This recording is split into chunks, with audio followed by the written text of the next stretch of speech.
दोस्तों थोड़ी देर के लिए आप लोग अपनी आंखें बंद कर लो और इमेजिन करो कि आप एक बड़े से ओशियन में एक शिप में ट्रैवल कर रहे हो और किसी कारण से वो शिप उलट जाए और पानी के बॉटम में चली जाए। अब ना तो आपको तैरना आता है, ना ही वहाँ कोई ऐसा ऑक्सीजन जैकेट है जिसे पहनकर आप बाहर आ सके। इस सिचुएशन में आप क्या करोगे? अब अपनी आंखें खोलो और शुक्र मनाओ भगवान से कि आपकी लाइफ में ऐसा कुछ भी नहीं हो रहा है। लेकिन आज जो कहानी मैं आपको सुनाने वाला हूँ ना, वो कोई मनगढ़ंत कहानी नहीं है, वो एक रियल लाइफ स्टोरी है। नाइजीरिया का रहने वाला ये हैरिसन और जेग्बा ओकेन एक टग बोट पर बावर्ची का काम करता था।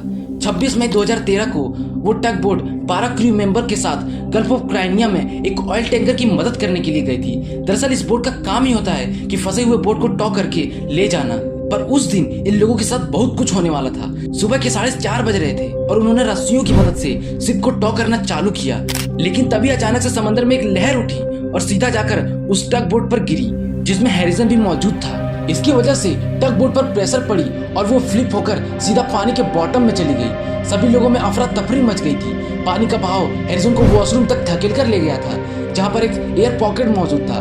हैरिसन उसके अंदर चला गया जहाँ पर लिमिटेड ऑक्सीजन मौजूद था। बोट अब 100 फीट पानी के अंदर आ चुका था। हैरिसन जिसको तैरना भी नहीं आता था, बस यही सोच रहा था कि अब बचने का कोई उपाय नहीं है क्योंकि अब उस एयर पॉकेट में भी पानी भरने ही वाला था। फिर उसने अपने हाथ पैर चलाए और जैसे तैसे करके उसने एक दूसरा एयर पॉकेट खोजा जहाँ पर पहले से थोड़ा ज्यादा स्पेस था। ना कुछ खाने को था, ना कुछ पीने को था और ऑक्सीजन भी एयर पॉकेट में लिमिटेड ही था। इतने देर तक हैरिसन के बाकी 12 साथी मर चुके थे और उन तक एक शार्क भी पहुंच चुका था। हैरिसन को इस बात का भनक लग चुका था लेकिन वो कुछ भी नहीं कर सकता था। हैरिसन ने फिर से हाथ पैर चलाए तो उसे कुक की कैन मिली जिसे पीकर उसने अपने आप को डिहाइड्रेट होने से बचाया। उसके बाद तैरता हुआ मैट्रिक्स मिला जिस पर लेटकर उसने अपनी चेस्ट को पानी से बाहर निकाला और अपने बॉडी टेम्परेचर को नॉर्मल करने की कोशिश की। लगभग 2 दिन बीतने को थे और 1 से 2 घंटे में ऑक्सीजन भी खत्म होने वाला था। वो बस वहाँ बैठकर अपनी मौत का इंतजार कर रहा था। तभी उसे नॉक नॉक की आवाज सुनाई दी। ऑयल टैंकर की क्रू ने एक टीम भेजी थी जो टग बोट की मलबे में लाशें ढूंढने आए थे। उन्हें इस बात का बिल्कुल भी अंदाजा नहीं था कि मलबे में एक शख्स 2 दिन के बाद भी जिंदा था। इतने में हैरिसन को इंजीनियर के रूम में एक रेस्क्यू डाइवर दिखा। उसकी खुशी के तो ठिकाने ही नहीं रहे। डाइवर ने फौरन उसको ऑक्सीजन हेलमेट पहनाया और उसके ऑक्सीजन लेवल को नॉर्मल किया।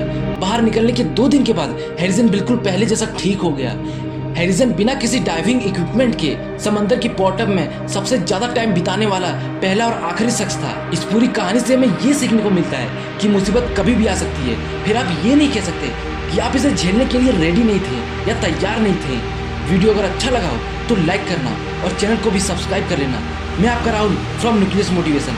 मिलते हैं एक नई वीडियो के साथ, तब तक जय हिंद, जय भारत।